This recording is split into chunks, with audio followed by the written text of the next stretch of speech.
Bon, d'abord, je voudrais remercier Marc pour me donner cette opportunité de venir vous raconter un petit peu l'objet de ma passion, parce que en tant qu'émérite, c'est devenu une passion et même un hobby d'une certaine manière. Donc, ce que je voudrais vous parler, c'est donc le problème de modification et édition post-transcriptionnelle des acides nucléiques, ARN et ADN. Je parlerai surtout ARN. C'est un domaine qui est assez mal connu de la plupart des biochimistes ou des chimistes ou des scientifiques, sauf évidemment les spécialistes qui travaillent dans le domaine, et j'en vois 2, 3 ici dans la salle. Et donc, vous allez voir que ça peut paraître très complexe, mais quand même, il y a une rationalisation que l'on peut faire à la fin. Donc, je vais structurer mon exposé en 2 parties. Voilà. La première partie, ce seront des généralités, parce qu'il y en a vraiment besoin pour définir ce que c'est qu'un nucléotide modifié, comment ils apparaissent, et les enzymes qui sont liées à ces problèmes de modification post-transcriptionnelle. Mais parmi les différentes fonctions, parce que c'est toujours la question qu'on pose, je ne pourrais pas parler de toutes les fonctions possibles et qu'on a pu identifier, je me concentrerai justement, parce que dans le cadre de Marc Fontecable, il s'intéresse à l'évolution et donc à l'émergence de la vie, j'ai justement choisi les relations qu'on peut trouver entre l'existence de certaines bases modifiées dans les ARN, de transfert et ribosomiaux, et l'origine du code génétique. Donc ça cadre tout à fait avec la philosophie de l'ensemble du cours que Marc a mis au point. Donc, pour démarrer, dans toutes les cellules en général, toutes les cellules qui se répliquent normalement, l'information génétique se trouve au niveau de l'acide déoxyribonucléique. Cet acide déoxyribonucléique est transcrit en une série de types d'ARN, de ribosomiaux, transferts, messagers, mais aussi toute une série d'ARN, les fameux petits ARN, etc., qui sont finalement des ARN souvent régulateurs, etc. Donc il y a toute une panoplie d'ARN qui sont en fait l'intermédiaire entre l'information du DNA, l'œuf et la poule ici, comme on appelle généralement, les protéines qui vont en grande majorité constituer les enzymes qui vont catalyser tous les métabolismes, toutes les réactions métaboliques cellulaires, et toute une série d'autres protéines qui vont former les structures, etc. Donc vous avez ceci. Ce qu'on néglige souvent, même dans les textbooks ou dans c'est en fait tout ce qui se passe dans cet intermédiaire qui est souvent simplifié, où on donne un rôle relativement passif à l'ARN. Au contraire, il se passe énormément de choses entre la copie conforme du gène et cet RNA qui va devenir fonctionnel. Il y a une maturation de l'ARN qui est extrêmement complexe et qui contient des phénomènes d'élimination de séquences 5', 3'. Souvent, l'ARN fonctionnel est toujours plus court que son produit de gène. On rajoute des nucléotides au chapeau, on a un problème de folding, on a élimination d'introns et il y a les modifications post-transcriptionnelles d'ARN, donc les modifications qui se font sur le polymère. Et les phénomènes d'editing, vous allez voir que modification et editing, c'est en fait le même terme pour la même cuisine. Et en fait, il y a aussi un ensemble de modifications qui arrivent au niveau du DNA qu'on appelle les phénomènes épigénétiques. Et il y a aussi des phénomènes d'édition. Et en fait, finalement, ce contexte, comme on a souligné dans les conférences précédentes, en fait, il se pourrait que ce soit des réminiscences d'un monde qui était basé surtout sur l'ARN pour devenir après de l'ARN. Donc il ne faut pas sous-estimer cet encadré qui a peut-être été à la source de l'origine de la vie. Donc, pour résumer, la transcription des gènes par la machinerie de polymérase, donne lieu à une chaîne polymère, RNA, qui va subir toute une série d'élimination d'introns, etc., de réactions, mais je ne m'occuperai ici que des multiples types de modifications qui peuvent survenir sur le polymère, des acétylations, formylations, hydroxyméthylation, isomérisation, éthiolisation. addition de groupes qui peut être relativement complexe, mais les modifications les plus importantes et les plus fréquentes, ce sont en fait des méthylations, et vous voyez tous les sites possibles de méthylation que vous pouvez avoir sur un ARN polymère.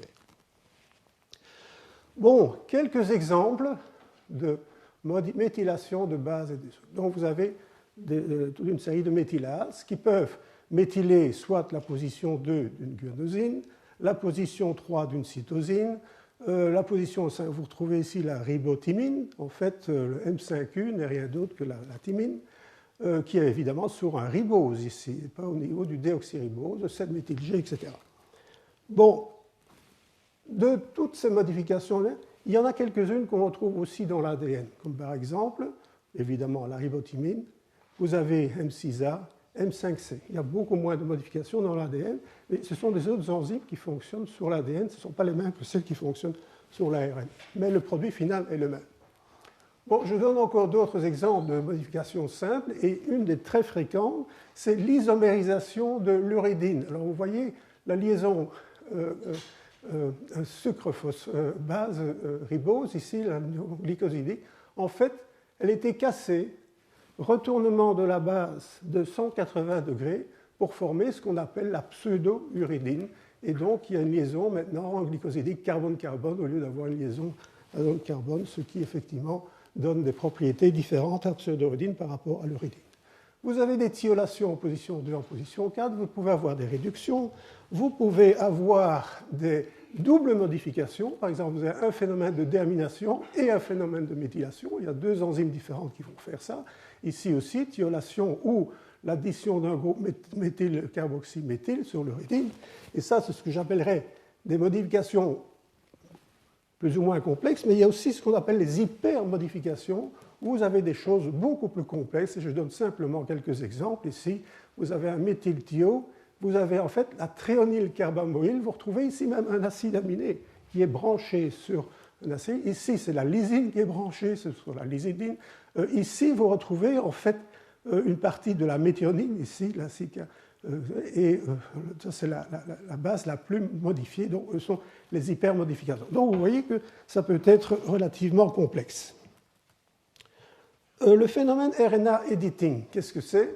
En fait, c'est un mot qu'on a utilisé initialement parce que les premiers phénomènes d'editing, on les a découverts en se rendant compte que dans l'ARN, on avait changé une base naturelle en une autre base naturelle. C'est-à-dire que vous avez, par exemple, une cytosine qui est devenue une uridine. Mais en étant une uridine, si ça se passe dans la zone codante d'un ARN messager, vous changez l'information génétique, d'où le mot editing.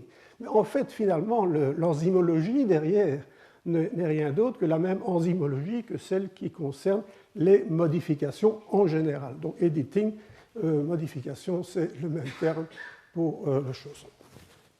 Vous avez aussi des phénomènes d'échange de bases que l'on met aussi dans le terme RNA editing. Là, vous avez carrément la coupure de la liaison glycosidique et vous mettez une autre base qui est déjà modifiée, mais alors modifiée pas au niveau du polymère, mais modifiée dans le métabolisme cellulaire, etc. Je ne vais pas rentrer dans le détail, mais ça, ce sont des principes généraux de modification post-transcriptionnelle, parce que toutes ces modifications se font sans cassure de la liaison sucre-phosphate sur le polymère. Ces phénomènes existent aussi au niveau de l'ADN. Bon, ici c'est le bilan. À ce jour, voici toutes les structures chimiques qu'on a identifiées dans l'un ou l'autre d'ARN à une ou l'autre position, rien que pour les pyrimidines. Et déjà, regardez, chacun des atomes, ils sont tous en rouge parce qu'on a trouvé, de manière naturelle, dans les ARN, ce ne sont pas des modifications chimiques artificielles, c'est des choses que l'on trouve dans les ARN que l'on séquence. On voit évidemment tous les types de structures, et on voit ici des groupements acides aminés, comme je vous ai dit, et en tout, en fait, ils peuvent être même doublement modifiés, et en tout, jusqu'à présent, rien que pour les pyrimidines, on a trouvé 55 structures différentes, naturelles. En ce qui concerne, et seulement dans le cas de l'ADN, en ce qui concerne, il n'y a que le M4C et le M5U, donc la ribotime et le 5C qui ont été trouvés. Donc vous voyez que les modifications sont caractéristiques de l'ARN beaucoup plus que de l'ADN. Donc au niveau des purines maintenant, c'est la même chose. Pratiquement, on a trouvé des modifications et voilà les structures que l'on peut retrouver ici. Et de nouveau, ici c'est des réactions transglycosylation, donc ce sont ces fameuses réactions où on coupe la base originale, en général c'est la guanine qui est éliminée et remplacée par des guanines qui sont modifiées, mais qui sont modifiées en dehors du polymère, et donc le produit modifié final est réincorporé à la place de la guanine qui était génétiquement encodée et qui était éliminée. Bon, ça c'est vraiment les hypermodifications, c'est les modifications du type Wyosine qui forment d'ailleurs un troisième cycle ici. Si j'ai le temps, à la fin, je crois que j'aurai le temps de pouvoir arriver à vous expliquer un petit peu quelque chose sur la base Y. Et donc, de nouveau, si on fait un bilan, au niveau des périmidines, on a identifié à l'heure actuelle 52 structures naturelles différentes. 52 plus 55, ça fait... voilà, ça fait 107 modifications distinctes, mais où les trouve-t-on? Alors là, j'ai classé ici ces différents symboles qui correspondent chaque fois à une structure en fonction du type d'ARN qu'on les retrouve. Et effectivement, vous voyez tout de suite que les acides ribonucléiques de transfert sont de loin ceux qui contiennent la plus grande diversité de types de modifications et aussi la concentration la plus importante de modifications, puisque les tRNA, qui en général ont 75 à 95 nucléotides de long, vous pouvez avoir jusqu'à 26%. Donc une base sur 4 dans certains tRNA a été post-transcriptionnellement modifiée. C'est surtout dans les systèmes d'eucaryotes mammifères que ça se passe. Mais le minimum, c'est surtout 4 ou 5%, et dont notamment la fameuse boucle T-psi-C, qui fait partie du tRNA, qui est toujours modifié, et je vous montrerai tout à l'heure. Bon, les ARN ribosomiaux, bon, c'est moins divers, vous voyez, mais malgré tout, étant donné la longueur d'un ARN ribosomial, de 1600 à 4000 nucléotides, on trouve de 1 à 3%, ça représente quand même de 65 à 200 nucléotides qui sont modifiés dans un ARN ribosomal. Et ça, très souvent, on l'oublie. Donc le petit pourcentage ici, en fonction de la molécule elle-même, la diversité est un peu moins grande. Mais ce qui est quand même intéressant, c'est de voir qu'il y a des modifications qui sont communes. Et là, il faut voir au niveau de l'enzymologie s'il y a des points communs, et ça, je vais vous en parler. Bon, les ARN messagers sont aussi modifiés, les petits ARN nucléaires.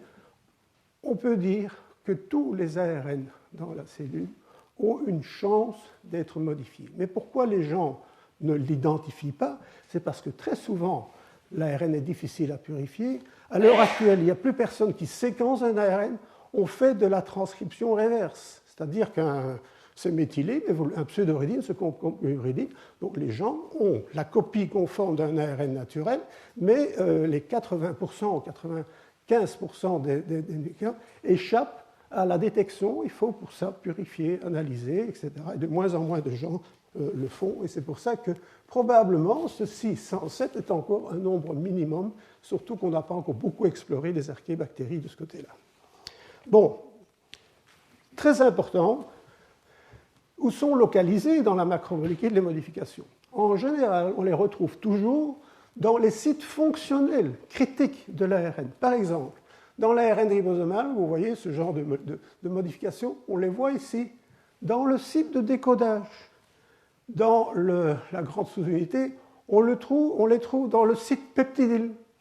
Donc vous voyez qu'il y a une corrélation entre base modifiée et fonctionnalité de la partie de la macromolécule qui va être engagée dans une réaction biochimique. ARN de transfert, voilà par exemple probablement le tRNA le plus populaire, c'est le tRNA phénylalanine de levure. Voilà, eh bien, il a 14 modifications. Il est modifié à 19%. Vous voyez, en rouge où elles sont.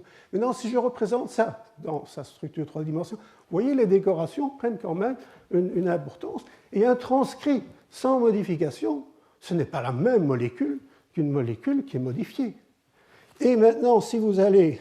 Donc, en fait, on les retrouve dans deux zones bien importantes. Donc, en fait, ceci, c'est dans la structure tertiaire, c'est les deux boucles qui forment la structure en L, ici. Et en fait, vous avez ici les modifications qui, en général, effectivement, ont une fonction de stabilisation de la structure tertiaire de l'ARN de transfert. Par contre, ici, vous avez des modifications qui sont engagées dans la partie de l'anticodon et qui sont évidemment impliquées dans le phénomène de traduction génétique. Bon, maintenant, je vous donne par exemple tRNA fait de levure, de E. coli, de capricolum. Ces trois, non seulement les séquences sont différentes, mais le pattern, donc le patron de modification, est aussi différent. Certains en rouge sont communs, mais vous voyez que suivant l'organisme que vous analysez, le type de modification que l'on trouve dans un acide nucléique donné, ici le tRNA phénylaire, est caractéristique de la cellule que vous étudiez.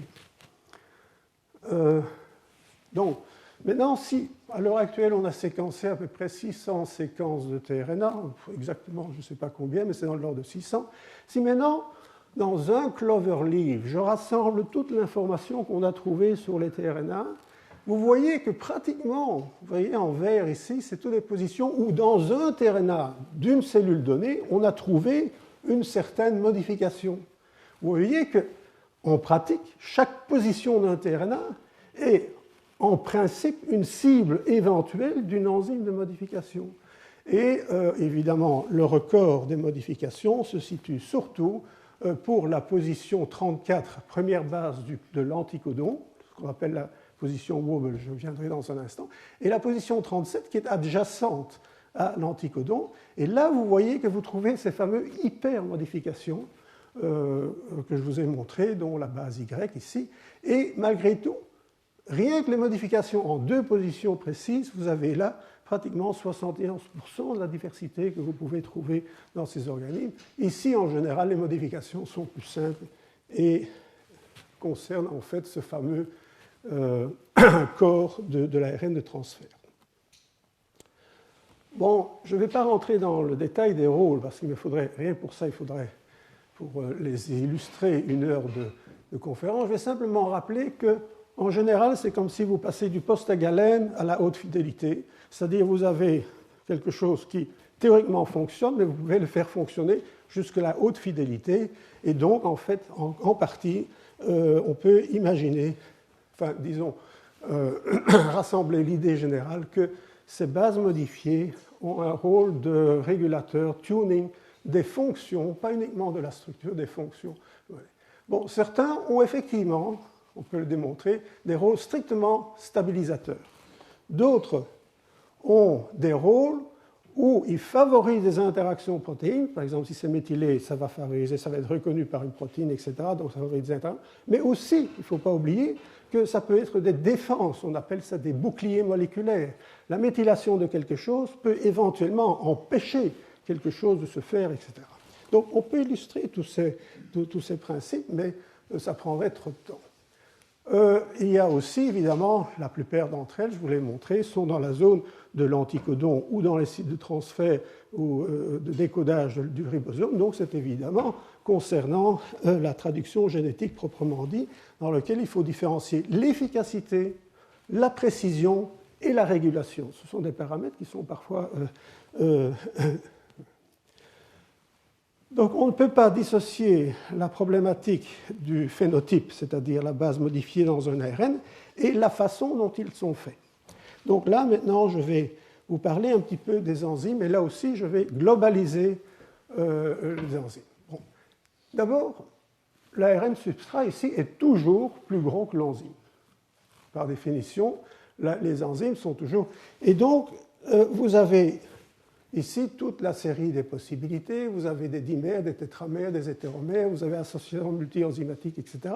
Vous avez tous les cas d'espèces qui existent. Et le rôle, c'est, avec des cofacteurs, d'être parfois site-spécifiques, mais ils peuvent être multisites spécifiques dans une même molécule, ou ils peuvent être ce qu'on appelle dual spécifiques, quand une même enzyme est utilisée dans deux types de RNA, par exemple RNA ribosomal et tRNA. Il y a des exemples qui existent de cette manière-là. Donc, ceci, globalement, ça illustre la grande majorité des enzymes que les gens ont identifiées, et on est loin d'avoir identifié toutes les enzymes à ce jour, et donc jusqu'à présent, le schéma général porte. Mais il y a une autre catégorie d'enzymes qui sont extrêmement intéressantes et qui étaient assez innovateurs au niveau du principe de la biosynthèse d'une molécule. Ce sont les enzymes qui ont une fonction catalytique, mais sont incapables de retrouver sa cible. Et ce que la nature a fait, c'est qu'elle a synthétisé un certain nombre de partenaires, y compris ce qu'on appelle un guide ARN, qui va, sous la forme d'un complexe, et parce que le guide va être complémentaire à une région de l'ARN, va dire à cette enzyme, pseudorine synthase méthylase, c'est là qu'il faut faire la réaction. Et évidemment, ça résout une grande partie du problème, c'est que, enfin, ça résout, il faut bien se dire qu'autant de modifications, autant d'enzymes, ça fait beaucoup d'enzymes dans une cellule. Donc ici, avec une seule enzyme, mais avec des partenaires qui peuvent changer au niveau de l'ARN, et ça, au niveau de la cellule, c'est plus facile de faire des variants au niveau de l'ARN que de commencer à faire des protéines très site spécifiques et de les multiplier. Ça, c'est beaucoup plus difficile. Donc, il était plus facile et ingénieux pour la cellule d'avoir une fonction catalytique donnée, téléguidée dans un système avec un guide ARN. Donc ça, c'est une autre classe d'enzymes qui a été découverte assez récemment. Et en général, elles sont site spécifiques, mais avec un même guide, vous pouvez avoir des modifications qui se passent à plusieurs endroits. Maintenant, et ça, encore une fois, avec le problème de l'origine de la vie, très récemment, on a montré que ces enzymes, celles qui font la pseudouridine ou qui font la méthylation des deux méthylriboses, en général, ce sont les deux cas d'espèce, on peut, et on l'a démontré in vivo, ils peuvent, mais uniquement dans le cas des archéobactéries, fonctionner en tant qu'enzymes seules. Donc, il reste peut-être, et ça c'est l'idée qui est sous-jacente, que dans les archéobactéries, il y a peut-être la réminiscence de la première enzyme primordiale qui faisait la pseudouridine et les deux riboses, et ce n'est que dans l'évolution, dans les autres types de cellules en général eucaryotiques, dans les bactéries ce système n'existait pas, eucaryotique, que ce système plus complexe s'est développé, parce qu'effectivement, il y a beaucoup plus de ces modifications dans ce type de cellules-là. Je n'en dis pas plus sur les enzymes, mais une information que je voudrais vous donner et qui intéresse n'importe qui étudie un système biologique modèle donné, mais dans une cellule, combien y a-t-il d'enzymes de modification pour rendre compte de tout ce qui se passe dans cette cellule-là, et je me fous de ce qui se passe dans les autres cellules. Donc j'ai pris celle que je connais le mieux parce que c'est là que j'y ai beaucoup contribué aussi, c'est le système modèle de la levure. Commençons par l'ARN ribosomal. Donc vous avez le 18S, le 25S. On sait exactement dans ces ARN quelles sont toutes les modifications qu'on a identifiées. Il y a 54 méthylations de sucre sur le ribose, 41 pseudouridines et 10 nucléotides modifiés, divers types de modifications. Donc en tout, il y a 105 modifications dans les deux types d'ARN ribosomal. Il y a aussi le 5S, mais là, il n'y en a que 2 ou 3, donc je ne rentre pas dans ce détail. Non, ces deux-là, donc vous avez 105 modifications. Combien d'enzymes il vous faut pour ça? Eh bien, dans la levure, en tout cas, il n'en faut pas beaucoup, parce que, comme je vous ai dit, les 41 pseudouridines sont faites par une enzyme qu'on appelle CBF5, associée à 3 protéines, donc en tout 4 protéines, mais un minimum de 38 guides d'ARN, vous allez faire toutes les pseudouridines dans l'ARN ribosomal. Maintenant, déométhylation, c'est exactement la même chose. Voilà, en jaune, vous avez toutes les méthylations. Dans ce cas-ci, c'est, excepté une sur les 54, elles sont catalysées par une autre enzyme qu'on appelle la fibrillarine, NOP1, qui, avec l'association de 3 autres protéines, donc encore une fois 4 protéines, mais une cinquantaine de guides d'RNA, vont maintenant faire les 54 méthylations de ribose. Donc 4 plus 4, ça ne vous fait quand même que 8 pour quand même jusqu'à présent une centaine de modifications. Bon, la seule qui soit catalysée par une enzyme site spécifique, c'est ce qu'on appelle SPB1 et qui effectivement... Donc en tout, pour rien, pour les 2 méthylations, on n'avait besoin que 5 protéines dans la cellule. Bon, pour ces 10 nucléaires, je ne vais pas les détailler, mais je résume, il faut à peu près, toutes les enzymes n'ont pas encore été identifiées, mais on peut s'attendre à avoir besoin d'une dizaine d'enzymes de modification. tRNA. Alors, dans les tRNA, vous avez d'abord les tRNA cytoplasmiques et vous avez les tRNA mitochondriaux. Alors, le pattern d'abord, en général, dans les mitochondries, les tRNA sont sous-modifiés par rapport aux équivalents cytoplasmiques. Mais attention, les tRNA sont codés dans la mitochondrie, par le gène mitochondrial, et toutes les enzymes qui vont agir ici sont des enzymes qui sont encodées dans le génome de la levure. Donc il n'y a que l'ARN, le transcrit, qui est formé dans la mito, et toute la biosynthèse et les modifications se font dans les noyaux. Donc voilà, ici, ça c'est de nouveau la carte résumée des modifications qu'on a trouvées dans les 42 isoaccepteurs qui fonctionnent dans la levure et 24 isoaccepteurs dans le... Et vous avez 10 différentes modifications à 15 positions, 30 à 35 positions. Combien d'enzymes faut-il pour faire ça? Prenons le cas des pseudouridines. Vous voyez, toutes les pseudouridines sont ici bien mises en évidence. Certaines sont communes, comme la fameuse T-psi, la pseudouridine que l'on trouve dans tous les états. Et vous avez ceci ici. Bon. Alors, globalement, je donne la solution. On a identifié là, en fait, une série de pseudouridines. Certaines, comme PUS4, fait la pseudouridine 55, c'est la même qui fonctionne dans la mito ou dans le cyto. Et elle est site spécifique. Par contre, et la même chose pour PUS3. Par contre, par exemple, la pseudouridine en position 31 dans le cytoplasme est faite par une enzyme PUS6 et dans la mito... Oui, et PUS6 aussi, c'est là que je voulais dire, 32 est fait par PUS8, site spécifique. Par contre, il y a un autre gène, mais quand on les compare, on voit que c'est une duplication de gène et puis une spéciation derrière. PUS9, c'est un autre gène. Donc, un seul produit de gène peut faire la modification pseudouridine en position 31, et il faut 2 protéines ici pour faire ça. Et vous avez le cas, voilà. Donc en tout, jusqu'à présent, pour faire toute cette pseudouridine dans la mito et dans la C, il vous faut 8 protéines. Je dois en ajouter une parce que dans l'ARN ribosomal, il y a une pseudouridine. Je l'ai mis ici parce que quand on avait commencé, on a appelé PUS1, PUS2, PUS3, et puis c'était PUS5. On aurait dû l'appeler autrement, mais enfin, bon, peu importe. OK. Maintenant, les méthylations. Alors, voilà toutes les méthylations que l'on trouve ici. Voilà toutes les méthylations qui sont site-spécifiques. Alors, certaines sont alpha-2, bêta-2, alpha-bêta, où il y en a, par exemple, qui ont besoin d'un partenaire 102, cette même protéine 102 étant associée à d'autres types de protéines, et en fait, ce n'est pas toujours une, comme on dit, all-protein enzyme qui fait la réaction. Ça peut être des complexes multi-enzymatiques, comme par exemple dans ce cas-ci, c'est tout un complexe multi-enzymatique qui fonctionne. Donc, combien faut-il de modifications?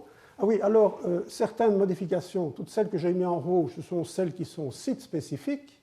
Par contre, en vert, ici, TRM4, TRM7, c'est la même protéine qui va méthyler en fait différentes positions, et ce sont des enzymes qui sont multisites spécifiques. Donc au bilan, c'est ça que je vais vous dire, il vous faut pour faire toute cette maturation de tRNA mitochondriaux et cytoplasmiques, il vous faut 16 méthyltransférases avec 3 protéines cofacteurs, les 112, la bêta, etc. Donc en tout, il vous faut 19 protéines. Mais jusqu'à présent, à l'instar de ce que je vous ai montré dans l'ARN ribosomal, aucune des modifications chez la levure dans les ARN de transfert sont téléguidés par Desno et RNA et par la fameuse pseudorine synthase ou truc. Donc vous voyez qu'il y a deux jeux. Bon, maintenant, il n'y a pas que des méthylations et des pseudorylations, il y a évidemment d'autres types de modifications ici, et là aussi, vous avez tout un panel de modifications qui sont spécialisées pour les modifications là-dedans, et ici, c'est là qu'on trouve les modifications les plus complexes et aussi les plus difficiles à étudier et à identifier au niveau des enzymes, etc. Et ce que je vais vous montrer, c'est qu'en fait, pour cette catégorie-là de modifications, il vous faut 33 plus 2 ou 3, parce qu'il y a encore un petit point d'interrogation là par exemple, pour fonctionner. Donc, bilan. Si je ne m'attache qu'à la problématique de la traduction génétique, donc ce qui se passe au niveau des ARN ribosomiaux, ARN de transfert, ARN messager, j'exclus le reste. En fait, on peut avoir ici entre 18, maximum 25, donc 25 enzymes, avec évidemment toute une série de guides. Pour les messagers, 10 à 15. Pour les acides ribonucléiques transfert, on est presque au bout du problème, parce que c'est plus facile d'analyser les acides ribonucléiques transfert et leurs enzymes correspondants que ceux des autres partenaires cellulaires. On a entre 62 et 65 probablement maximum d'enzymes distincts, donc de gènes, dans le génome correspondant à ces enzymes-là.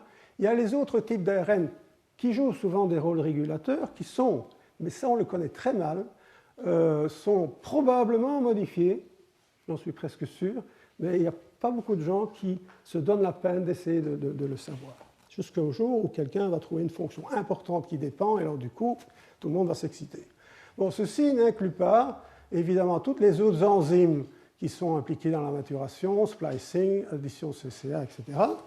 Et donc, je vais vous faire remarquer que si on prend un poids moléculaire raisonnable de 60 kD en moyenne pour une protéine, et qu'on compte qu'au total on arrive à 90-100 protéines, en fait, ça va correspondre en information génétique à 1% du génome de l'allure. Rien que pour les modifications post-transcriptionnelles. Donc, en fait, il y a plus d'informations nécessaires pour faire les décorations des ARN que pour synthétiser les ARN eux-mêmes. À peu près un rapport de 3. Ce que je dis ici pour la levure a été conclu et calculé de la même manière par Glenn Bjork pour E. coli, et je pense que c'est une idée qu'on peut garder en tête. Il faut à peu près 1% d'informations génétiques pour finalement maturer les acides nucléiques. C'est quand même pas négligeable au niveau cellulaire. Donc, d'où viennent ces enzymes? Quand sont-ils apparus dans l'évolution cellulaire? Bon, vous avez évidemment centaines de types d'enzymes différents. Il est certain que tout n'est pas apparu brusquement, instantanément. Il y a dû y avoir une chronologie de l'apparition de ces différents enzymes. Et les techniques actuelles, c'est que l'inspection des séquences de ces protéines, quand on peut, ces structures tertiaires, devrait nous donner des informations sur l'émergence de ces enzymes. Ça, c'est le travail que je suis en gros en train de faire pour le moment, qui est très difficile, je vous l'avoue, parce que le problème se pose de cette manière-là. C'est que vous aviez une soupe prébiotique. Il y avait certainement des modifications. Il n'y avait pas que les 4 bases. Il y avait certainement des multitudes de bases modifiées là-dedans. Certaines ont dû être captées ou utilisées. Lesquelles? Quel type de modifications ont eu dès le départ un intérêt pour lequel le système cellulaire a dû perpétuer le système en construisant une protéine capable de catalyser ce qui était nécessaire pour une réaction donnée. Donc, vous avez une primordial translation machinery qui probablement, on l'a assez illustré depuis le début ici, qui vient d'un monde probablement de l'ADN. Et la question qui se pose évidemment, quels sont les types de bases modifiées qui étaient présentes ici pour finalement, comme je vous l'ai montré, vous en avez un certain nombre qui sont spécifiques, que l'on ne trouve que dans les eucaryotes, qu'on ne trouve que dans les archées, que l'on trouve. Donc, il y a eu quelque chose qui s'est passé progressivement. La difficulté de ça, c'est quoi? Je ne vais pas rentrer dans ce détail-là, parce que sinon c'est encore une autre heure que je devrais passer. Je vais simplement vous dire quels sont les problèmes. Les problèmes, c'est qu'il y a énormément eu de transfert latéral de gènes. Il y a eu évidemment l'endosymbiose, qui n'est rien d'autre qu'un transfert latéral de gènes, où là, carrément, c'est un morceau de cellule qui passe d'un côté à l'autre. Vous avez des duplications, spéciations, c'est-à-dire que même des paralogues ont des fonctions différentes. C'est pas facile de les identifier quand on ne fait pas, après l'analyse in silico, l'expérience sur la table de laboratoire pour vérifier que le paralogue sur lequel vous croyez qu'il fait dans une autre cellule la même chose, le fait vraiment ou non. Vous avez des pertes de gènes, des déplacements de gènes, et c'est ceux qui m'intéressent le plus, ce sont les problèmes de convergence, c'est-à-dire que dans les cellules différentes, vous avez l'invention de différents types de cellules. Et bon, le RNR est un exemple spectaculaire de convergence de fonctions. Vous avez 3 systèmes différents qui vont finalement, au bilan, faire la même chose. Il y a énormément d'exemples comme ça aussi dans les enzymes de modification, dans l'étude des enzymes de modification. Mais, et je vais passer maintenant la deuxième partie de mon exposé. Je crois que j'en ai dit assez sur les généralités. Je voudrais passer sur la relation qu'on peut avoir entre la présence de certaines bases modifiées, et donc d'enzymes, qui sont apparues au cours de l'évolution, et le code génétique tel que nous le connaissons à l'heure actuelle, et qui n'a pas toujours probablement été tel que nous le connaissons. On dit qu'il est quasi universel. Voilà. Donc, on dit qu'il est quasi universel.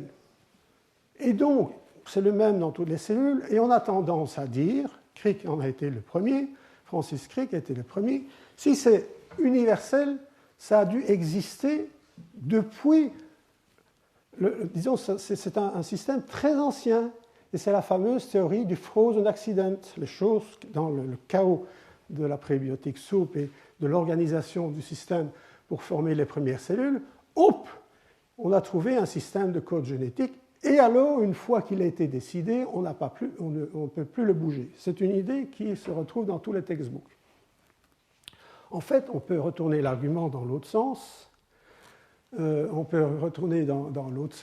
Est-ce qu'au contraire, on avait peut-être plusieurs, je prends l'autre extrême, plusieurs sortes de codes génétiques, et puis finalement, les cellules, quand elles ont commencé à s'organiser, faire des systèmes symbiotiques, des niches cellulaires, et qu'ils ont échangé du matériel génétique, c'est comme les scientifiques, s'ils ne parlent pas l'anglais, il n'y a pas moyen de se communiquer. Donc il a fallu progressivement, ça c'est l'autre extrême, progressivement, finalement sélectionner les organismes qui ont admis d'utiliser le même code. Donc ça c'est l'autre extrême. La réalité, évidemment, comme vous le supposez, est probablement entre les deux. Une partie du système s'est figée au départ, et le restant s'est construit par bricolage moléculaire. Et la preuve que j'en ai de ça, c'est qu'en regardant au niveau des enzymes de modification, on se rend compte que des choses identiques que l'on trouve dans les 3 domaines de vie, eucaryotes, bactéries, eucaryotes, ont été faites par des convergences des enzymes qui sont apparues par convergence fonctionnelle. Donc des choses qui sont réinventées chaque fois partout pour faire la même chose et arriver à un système. Bon, la relation maintenant avec les bases modifiées. Bon, le code génétique, comme vous le savez, c'est la lecture de triplets. En réalité, il faudrait dire le ribosome fonctionne par hexanucléotide. Enfin, ça c'est déjà du détail. On reste toujours sur l'idée, il faut un tRNA, un anticodon complémentaire au triplet, qui se trouve ici, et en général, quand on analyse les propriétés du système de traduction, on se rend compte que la traduction se fait toujours avec des associations strictement Watson-Crick entre les 2 premières bases du codon du triplet et les 2 dernières bases de l'anticodon. Par contre, dans la position que j'appelle 34, dans la position, ça vient, oui. La position Wobble ici est une base qu'on a dit dégénérée, mais c'est un terme que je n'aime pas parce qu'il est péjoratif. En fait, c'est une base qui peut éventuellement s'accommoder avec plusieurs solutions. Et au départ, on a cru que les solutions devaient être comprise en termes de liaison d'hydrogène. Ce n'est pas vrai, c'est beaucoup plus compliqué que ça. Et en fait, il faut aussi le corréler avec le fait que c'est très souvent modifié. Je vous l'ai montré, la position 34, c'est là où on voit la plus grande diversité de modifications, exactement comme la position 37, mais ça c'est l'aspect qui viendra après. Donc il faut tenir compte, pour faire la lecture de code génétique, beaucoup de gens se sont abstraits, bases modifiées, il faut en tenir compte. On ne peut pas comprendre la traduction génétique si on n'inclut pas les propriétés de la base modifiée en position. Bon, maintenant, regardez, de nouveau ces corrélations, c'est différent. J'ai mis en rouge ici toutes les bases modifiées qu'on trouve exclusivement en position 34 dans les tRNA qui sont impliqués dans ce que j'appelais, il y a une barre dans ce que j'appelle le système ADN. Grosso modo, ici, vous avez trois types de décodage. Un décodage qu'on appelle dans la boîte à 4 codons, c'est-à-dire que ici, les 4 codons servent pour organiser un même acide aminé en relation avec eux. Vous avez les dublettes, c'est-à-dire que vous avez 2 codons, ou bien ça se termine par une pyrimidine, ou ça se termine par une purine. Et c'est pas le même acide aminé qui rentre. Et alors, le dernier cas, c'est où vous avez, dans le cas de la méthionine ou de tryptophane, là, vous n'avez qu'un codon pour un acide aminé. Et alors, vous avez des stops, évidemment. Donc, simplement, je vous fais remarquer ici que la diversité est ce que la cellule a dû innover pour faire fonctionner ce système en doublette au quartet. Elle a dû inventer beaucoup plus d'astuces de modification en position 34, ce sont les positions en rouge, qu'en noir. Et ce sont en général les... Bon, par exemple, ici, donc il y a 37 types de modifications ici, il y en a 10 en noir, et en plus, quand on regarde quels sont ceux, ce sont presque toujours des uridines modifiées. Ça, c'est très important à faire remarquer. Même chose de l'autre côté, maintenant en rouge, vous en avez 27 évidemment, et parmi ces 27, ce sont des uridines qui sont modifiées. Tiens, à quoi servent ces uridines modifiées dans le décodage?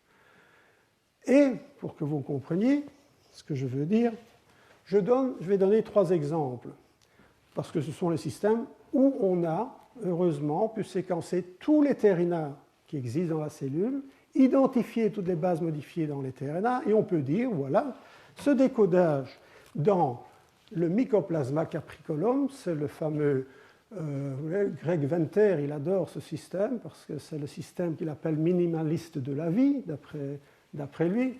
Et donc, voyons comment ce système minimaliste fonctionne. Bon, d'abord, dans les boîtes à 4, qu'est-ce que vous constatez? Vous n'avez qu'un seul tRNA. Ils ont tous, bon, ici il y en a 2, mais c'est une exception, là, ils ont tous uridine non modifiée. Non modifiée. Maintenant, les boîtes à 2. Alors, les boîtes à 2, pour décoder des pyrimidines, il vous faut une guanine, c'est la fameuse GC-GU, Wobble, bien connue.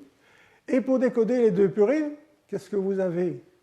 Vous avez soit C si c'est G, et une uridine modifiée, ou parfois uniquement cette même uridine modifiée, mais qui est une hypermodification qui est doublement modifiée sur la position 5, et modifiée, c'est un thio en position 2. Mais dans toutes les boîtes à 2, l'uridine est toujours modifiée. Conclusion, et on peut le démontrer expérimentalement, quand ce n'est pas modifié, le système commence à, j'excuse le mot, déconner, c'est-à-dire qu'elle va commencer à introduire, dans le cas où c'était montré, par exemple, ici, voilà lysine, là, encore une fois, voilà, ici, aspartique, il commence à y avoir des confusions, c'est-à-dire que, du coup, vous allez commencer à mettre de l'aspartique à partir de la lysine, etc. Donc, la protéomique des cellules dans lesquelles vous avez des déficiences dans ces enzymes de modification est moins bonne que dans le système où toutes ces enzymes fonctionnent.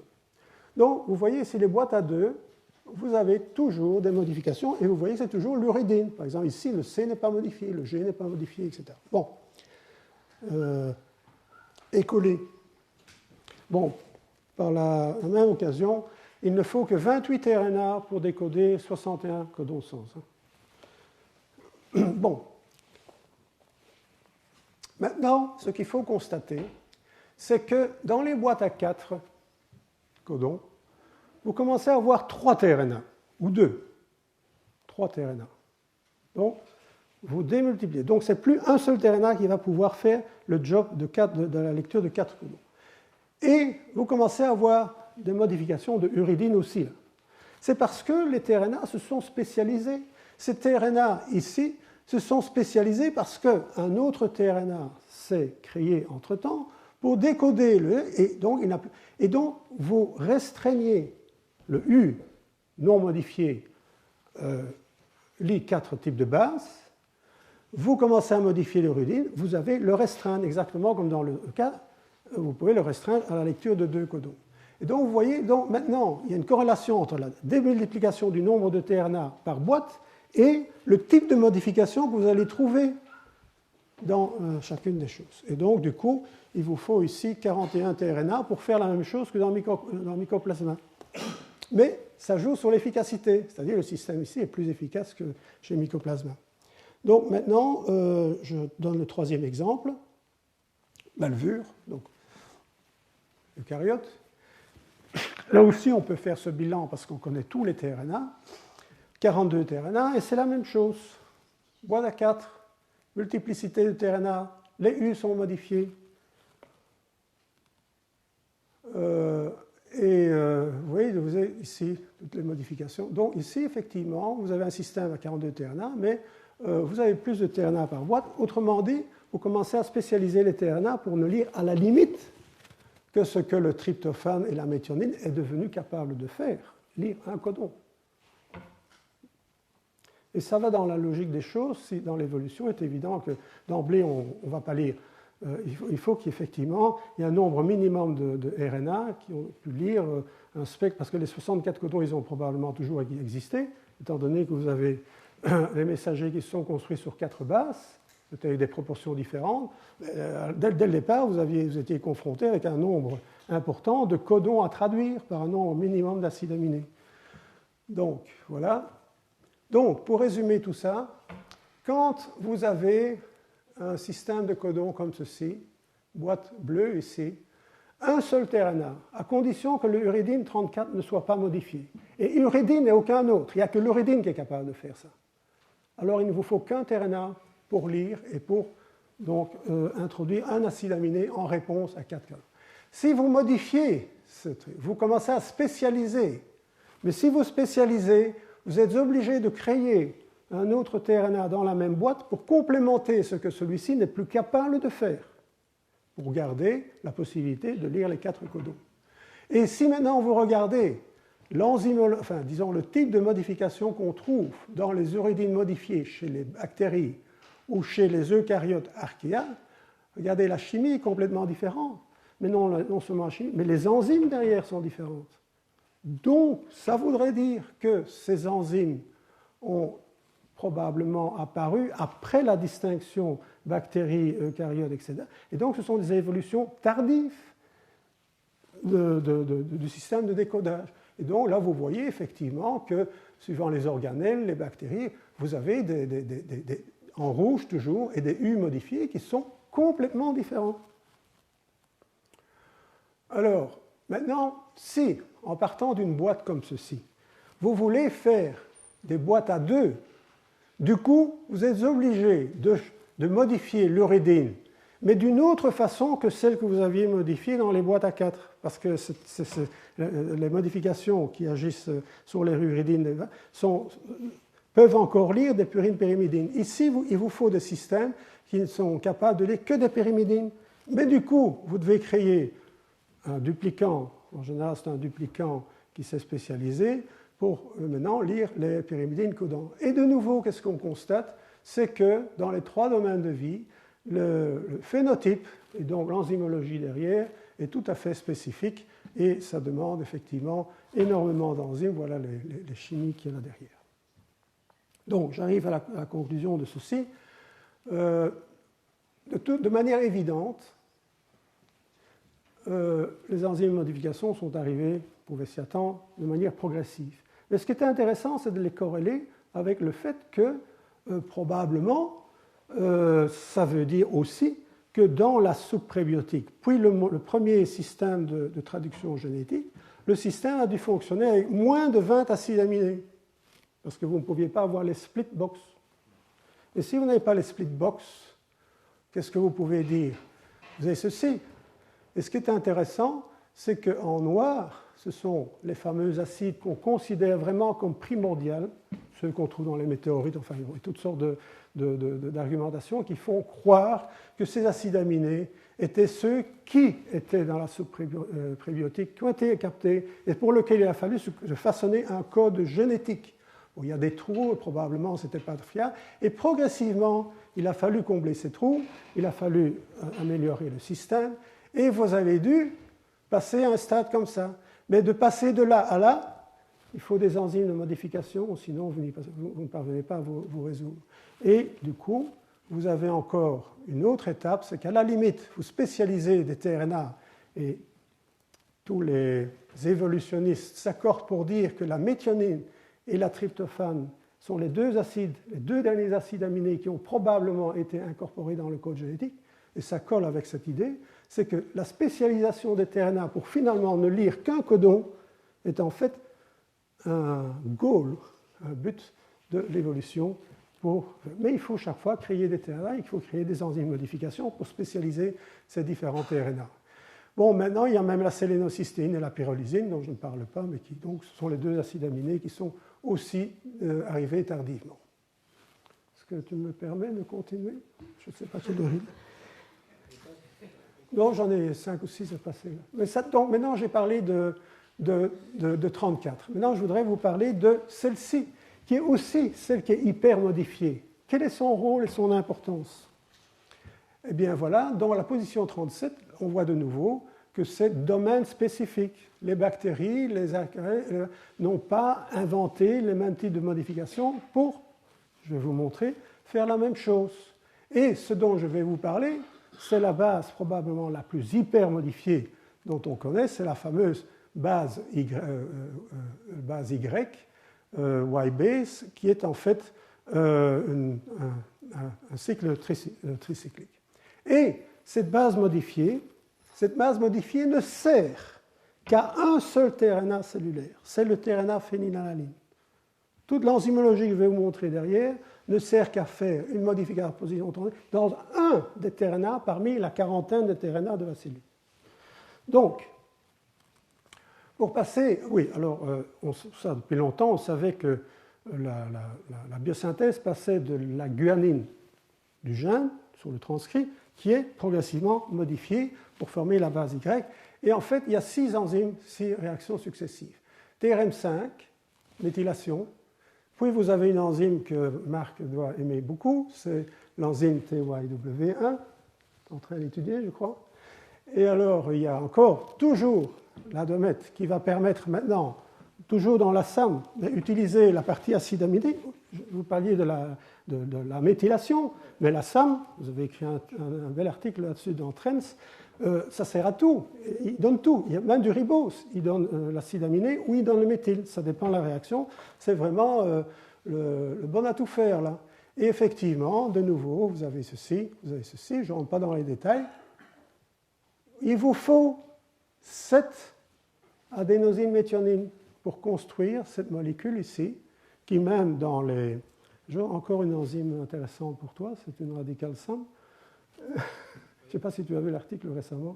Oui, c'est Nuriki. Et donc, vous voyez la complexité. Pour faire une modification en 37, mais à quoi ça sert? Voilà à quoi ça sert. C'est pour aller mettre dans un système, je vous ai dit, le système décodage, ce n'est pas un tRNA, un codon, c'est un hexanucléotide et 2 tRNA. Et il y a toujours, pendant la traduction, toujours en permanence 2 tRNA. Soit le site E, P ou PA, mais c'est toujours 2. Donc, en fait, la traduction, c'est... Le code génétique, c'est un hexanucléotide. Pour moi, c'est un hexanucléotide, ce n'est pas un triplet. Donc, en fait, il faut voir les 2 tRNA côte à côte, et il y a cette fameuse position 37 avec cette enzymologie. Et voilà, bon, là, et à quoi ça... Maintenant, ça a été démontré très clairement, la base Y stabilise l'interaction codon-anticodon, mais j'appelle ça un anti-slip, antidérapant. Il empêche, en tout cas, limite le défaut de bon, je passe ceci, c'était là, comment on a démontré ça. Donc, c'est un antidérapant. Et je suis avec Céline en train de faire la phylogénie de ces enzymes. Qu'est-ce qu'on a constaté? Les enzymes qui agissent en position 37 paraissent, quand on utilise les outils de phylogénie pour essayer d'avoir l'information, plus anciennes que celles qui ont fonctionné en position 34. Donc, j'arrive à la conclusion que la première chose que le système le premier système de décodage génétique a dû résoudre, c'est de lire en face avant d'être accurate et avant de mettre les 20 acides aminés que nous connaissons actuels. Donc ça, c'était probablement la première chose que le protoribosome a dû résoudre. Donc, vous voyez ici, dans le cas de la hyosine, thréonine, tout ça, ce sont des cas où on a montré expérimentalement que la présence ou l'absence, parce que dès qu'on connaît le gène, on peut déléter le gène, on peut le modifier, etc., et voir quelles sont les conséquences dans la traduction génétique.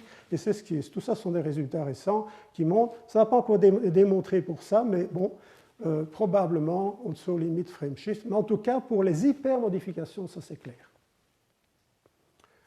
Alors ici, peut-être, dans cette fameuse soupe prébiotique en question, ou en tout cas dans les premiers acides aminés, qui sont d'ailleurs finalement les seuls, et si effectivement il fallait un système pour empêcher le ribosome de déraper sur son messager, c'est peut-être les premières modifications qui ont pu apparaître dans les tRNA. Et j'arrive à la fin ici. Donc, conclusion, vous voyez que les nucléotides modifiés dans le tRNA, mais aussi dans l'ARN ribosomal, et je n'ai pas le temps permettent une meilleure précision et surtout rester en phase pendant la traduction génétique. Donc la progressive acquisition de gènes codés pour les différents acides aminés ont évidemment participé à la construction d'un code génétique qui n'a pas été complètement fait. Les premiers acides aminés sont peut-être apparus par système Crick-Frozen accident, mais tout le reste, c'est du molecular tinkering, comme on appelle ça. C'est du bricolage moléculaire en fonction de ce que la cellule dispose individuellement et elles font des différents enzymes pour finalement faire des trucs qui ont les mêmes fonctions. Je vais terminer par une petite blague. Il y a très longtemps, notre ancêtre ici se plaignait « Prebiotic soup again ». Et la mère « Yes, my dear, but this one contains modified base and tastes much better ». Évidemment, Tiné n'est jamais d'accord, etc. Voilà. Si vous voulez des informations plus... J'ai édité 2 livres ici dans lesquels vous avez en gros les choses. Je vous remercie.